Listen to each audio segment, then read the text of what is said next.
आप सुन रहे हैं आपके अपने एस एफएम पर एक खास ऑडियो सीरीज जिसका नाम है नेताजी, भारतीय स्वाधीनता का जन्म। अब तक आपने पूरी समुद्र तट पर घटी घटना को सुनकर नन्हे सुभाष चंद्र बोस के निर्भीक चरित्र के बारे में जाना। आपको नन्हे सुभाष के स्वाभिमानी स्वभाव की भी झलक साफ दिखी होगी। बचपन से ही उनके बड़े भाई शरद चंद्र बोस के साथ करीबी रिश्ते के बारे में भी पता चला होगा। नेताजी के बचपन के एक और दिलचस्प किस्से के बारे में जानने के लिए संग रहिए मेरे यानी आरजे निकू और लेखक मनोज स्वामी के साथ आपके अपने एस एफएम पर। एपिसोड 3, बेचैन।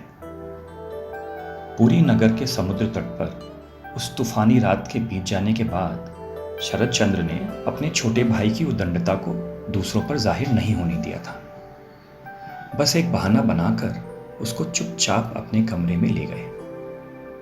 शरद चंद्र चूंकि बहुत ही होनहार छात्र थे, इसलिए उनके पिता भी उनका बहुत सम्मान करते थे और इसी कारण नन्हे सुभाष की इस नादानी और उद्दंडता का सुभाष को कोई भी दंड नहीं मिला। लेकिन नन्हे सुभाष के रात को चुपचाप घर को छोड़कर चले जाने की कोशिश के बारे में शरद चंद्र के लाख छुपाने के बावजूद भी जानकीनाथ को इस घटना की जानकारी हो गई। जानकीनाथ इस घटना के बारे में जानने के बाद बहुत क्रोधित हुए और उन्होंने सुभाष में अनुशासन की सख्त कमी महसूस की। उन्होंने भी मन बना लिया था कि वक्त आ गया है कि सुभाष को भी अपने बड़े भाइयों की तरह कॉन्वेंट स्कूल में भर्ती कर दिया जाए। कटक लौटते ही उन्होंने प्रोटेस्टेंट यूरोपियन स्कूल में सुभाष को भर्ती करने की बात की। स्कूल के नियम के अनुसार बच्चे के 5 साल पूरे होते ही उन्हें स्कूल में भर्ती किया जा सकता था। जानकीनाथ बोस ने ठान लिया था कि सुभाष को उसकी अगली वर्षगांठ पर सजा के रूप में स्कूल में दाखिल कर दिया जाएगा, ताकि सुभाष भी उनके दूसरे होनहार बच्चों की तरह लायक बन पाए। लेकिन उनको पता ही नहीं था कि सुभाष तो खुद घर की 4 दीवारों से बाहर जाकर स्कूल के वातावरण को महसूस करना चाहता था। वह तो बाहर की दुनिया को देखने के लिए बेताब था, उसे समझना चाहता था ताकि वह अपने जीवन के मकसद को खोज सके।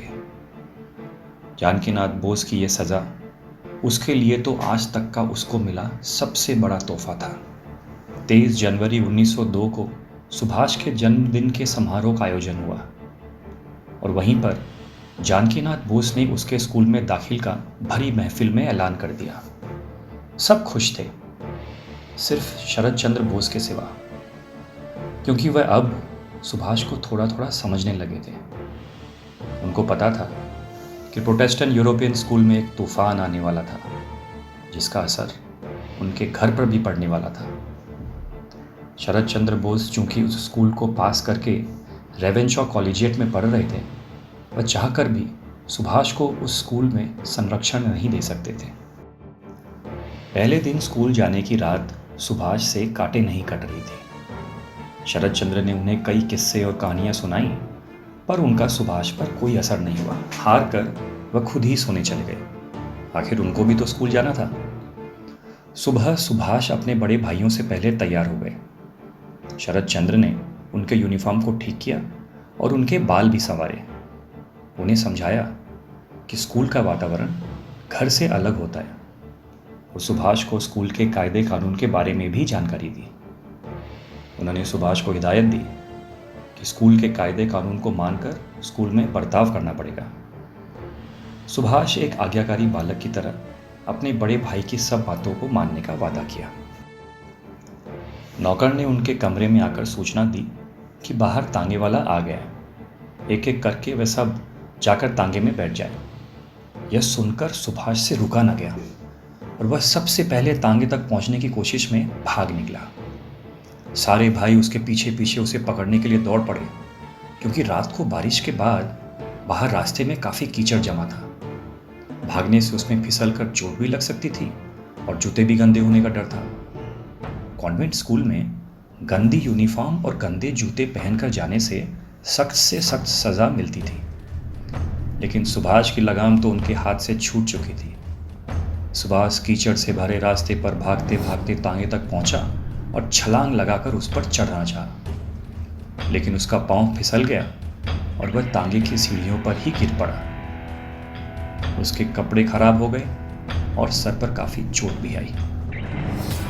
सुभाष को ऐसी हालत में स्कूल नहीं भेजा जा सकता था, इसलिए बाकी 5 भाई तांगे में चढ़कर स्कूल की ओर चल दिए। सुभाष को घर के अंदर मरहम पट्टी के संग संग काफ़ी डांट भी मिली। शरद चंद्र का मन स्कूल जाते वक्त अपने छोटे भाई के बारे में सोचकर बहुत खराब था। सारा दिन उनका मन पढ़ाई में बिल्कुल नहीं लगा। स्कूल से घर लौटने के वक्त जब वह अपने तांगे की तरफ बढ़े तो पाया कि उनमें उनकी माँ प्रभावती भी बैठी हुई हैं। प्रभावती की गोद में उन्होंने नन्हे सुभाष को देखा। उसके हाथ और माथे पर पट्टी बंधी हुई थी। सुभाष ने अपने बड़े भाई शरद को देखते ही कहा, दादा, आज मेरा मकसद स्कूल को देखना था और मैंने वो मकसद पूरा किया। Rise, awake and stop not till the goal is reached. यह कहकर वह अपनी माँ की गोद में सो। नेताजी सुभाष चंद्र की जीवनी को अगर एक पंक्ति में बयान करना हो तो इससे बेहतर दूसरी कोई पंक्ति बयान कर ही नहीं सकती।